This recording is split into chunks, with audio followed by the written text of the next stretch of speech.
Gelepar. Okay, next. Ambil.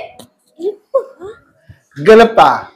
Masuk gelepar. Gelepar. Clue? Clue dia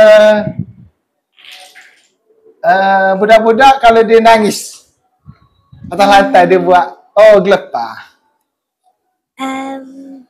Tengok dia gelepar atas lantai. Pusing-pusing atas lantai. Tak, salah. Okay, next. Gelepar. Menangis ke atas lantai. Salah. Dia menangis macam menangis saja. Salah. Gelepar. Tengok tu gelepar atas lantai. Apalah budak gelepar nak apa ni? Gelepar atas lantai.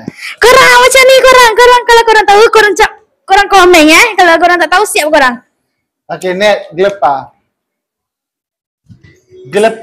Tengok Asna gelepar atas lantai.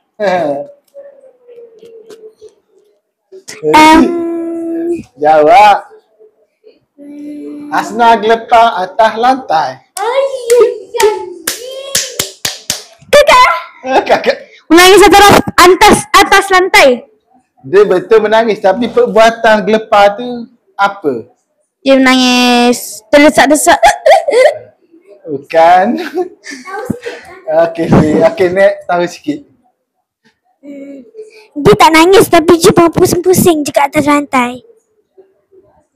Dia pusing-pusing dia macam ni. Macam ni tu apa? Pusing-pusing atas lantai. Dia meronta. Tahu. Berangkak. Bukan. Gelepar ni tahu gelepar siapa? Aina bagi soalan Aina tak tahu. Gelepar ni macam Susah nak terangkan. dia menangis. Kan kalau Hasna menangis dia macam tu macam apa tu macam tu. Dia bukan tak ada apa tu. Macam macam tu. Itu apa? Dia macam nangis sampai tak sesuatu lepas tu dah Meronta lah, meronta. Betul. Okay, semua salah. Aina betul, Aina baca. Tak boleh pasangkan lagi. Cuba saya. Boleh tolong. Ayolah bagi tahu. Dia cuma tercabut je, bukan dalam tanya rosak. Macam tu macam ni. Ailun tak payah Ailun, dia pakai detik. Cut.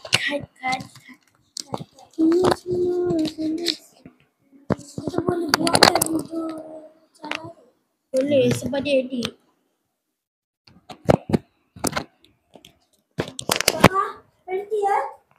Berhenti.